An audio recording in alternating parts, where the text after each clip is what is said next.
Olá, seja bem-vindo. A maternidade é o projeto de muitas mulheres. Além da realização profissional, elas querem ser mães, viver essa experiência. Quando os bebês são especiais, os cuidados e o amor parecem redobrar. O amor que acolhe é o tema de hoje. Eu converso com a psiquiatra Andréia Stachon. Ela tem pós-doutorado em Psicologia da Infância e da Adolescência pela Universidade da Colômbia, no Canadá, e é professora da Universidade Positivo, aqui em Curitiba. Tudo bem, Andréia? Tudo bem, Edenilson. Obrigada pelo convite para falar de um tema tão importante e perto do Dia das Mães, né? Obrigado pela disponibilidade. Qual o primeiro impacto que as mães têm quando descobrem que os filhos são especiais? Eu acho que em todas as famílias, em maior ou menor grau, né, as expectativas para os filhos, elas necessitam ser revisitadas ou reelaboradas mesmo, né? Pois um filho qualquer sempre frustrará, né, em maior ou menor grau, vários aspectos da idealização dos pais. No entanto,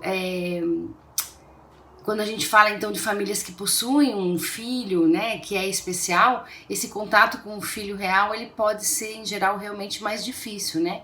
A partir do diagnóstico, os pais precisam realmente começar a trabalhar na elaboração de que a criança vai ser muito diferente daquela que eles haviam planejado, e esse trabalho de construção de novas perspectivas é um momento marcado por dúvidas, por incertezas e algumas vezes por dor também. Existe uma fase inicial de negar a situação? Quando o médico envolvido conhece os processos psicológicos, fica mais fácil de ajudar a entender que essa negação inicial ela faz parte do processo, né? Ela não é uma afronta ou uma inadequação ou muito menos uma ingratidão, né, da parte dos pais.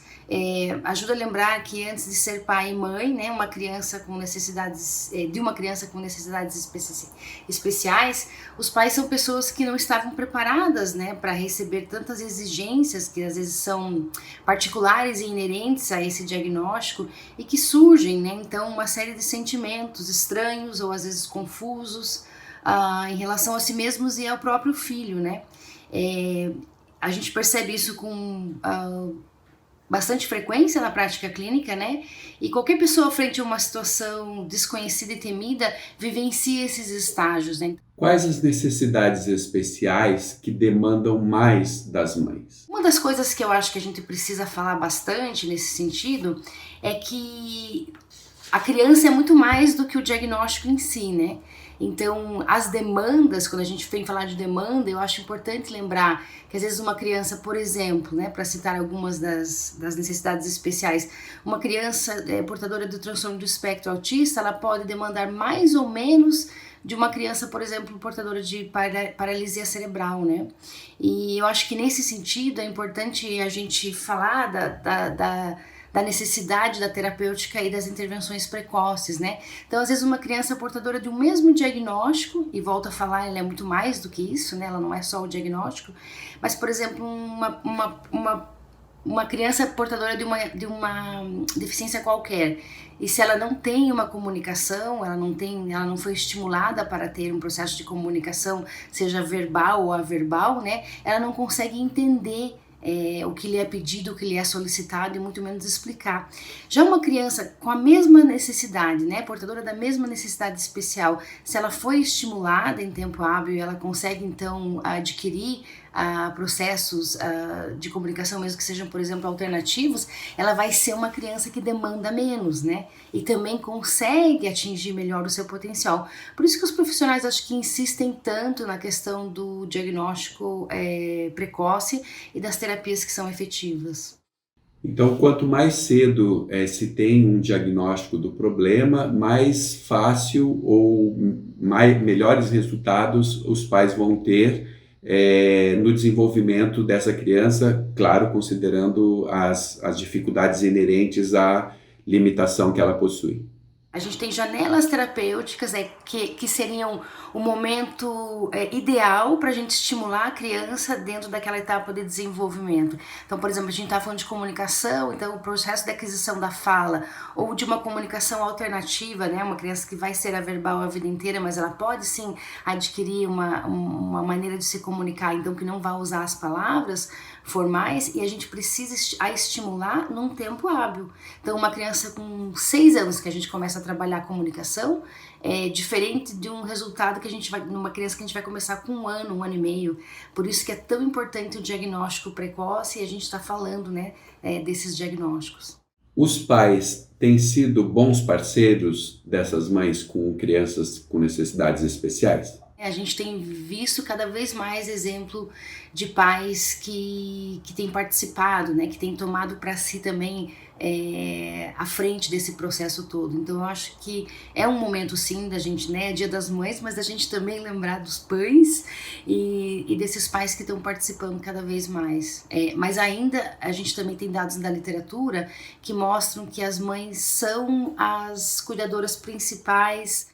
Existem casos em que a mãe precisa parar de trabalhar, por exemplo, para poder cuidar do filho? Algumas crianças, né, necessitam de suporte em tempo integral, né, e não raramente algumas mães assumem esse papel de cuidadora principal e em tempo integral, né.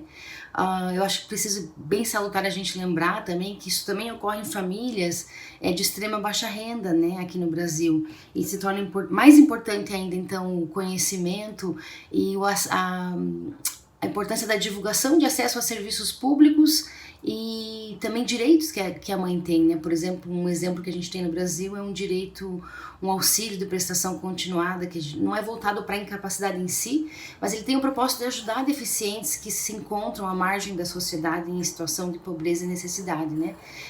Ainda tem um caminho bem grande quando a gente compara com outros países no mundo, esse auxílio é muito maior, né? Mas muitas vezes o desconhecimento dessas mães que param de trabalhar completamente para cuidar em tempo integral dos filhos, né, e são de extrema baixa renda, acho que a divulgação desse tipo de benefício também é importante. São escolhas muito difíceis ou o amor acaba falando mais alto? São escolhas difíceis, mas sim, o amor de mãe, o amor materno incondicional possibilita que essas escolhas sejam feitas de uma maneira um pouco mais leve. Com que rede de apoio essas mães podem contar efetivamente? As redes de apoio, elas existem e isso, elas se encontram nas mídias sociais, se encontram em centros acadêmicos, né, e assistenciais, serviços públicos. E eu acho que a ferramenta principal de apoio para essas famílias é o conhecimento mesmo. Porque o conhecimento é o que mais vai ajudar as famílias no sentido tanto no combate do preconceito, como em conseguir trazer ferramentas para ela conseguir entender os seus direitos e entender a melhor forma de ajudar essas crianças. Essas mães estão mais determinadas a falar sobre o problema e até criar, então, a partir disso, novas redes de apoio? A gente tem muitas mães, né, que exemplos na mídia, exemplos no íntimo do consultório, né, nos bastidores do consultório, da experiência clínica, que estão conseguindo ecoar, né, esses direitos para os filhos e também o quanto essas crianças especiais, elas também nos ajudam a desenvolver, né, elas têm um potencial e nos ajudam a reformular a maneira de ver o mundo, né. Eu acho que as mães estão sim aprendendo a falar dessas dificuldades, a formar grupos e lutar também pelos seus direitos, né. E é a melhor forma, então, de conviver com essa situação? A melhor forma de conviver com a situação, eu acho que passado o primeiro período que a gente conversou, né, que é da aceitação e de entendimento. A aceitação, lembrando, ela demora, né, para cada família ela é diferente. Eu acho importante o profissional da saúde que está envolvido também entender esse processo, né. Quando a gente tem treinamento para isso, alivia conseguimos guiar de uma maneira respeitando o tempo do sujeito e o tempo das famílias entenderem isso. E em segundo momento é o conhecimento, né? O conhecimento técnico, então para a gente conseguir entender o que a gente tem em termos terapêuticos para essas crianças e o conhecimento em termos de direito, em conhecimentos em termos da fala. Eu acho que essas duas ferramentas é o que mais ajudam as famílias. Andréia, obrigado pela entrevista. Obrigada a você. E um feliz Dia das Mães para todas. E a você, obrigado pela atenção, um feliz Dia das Mães e até o próximo vídeo.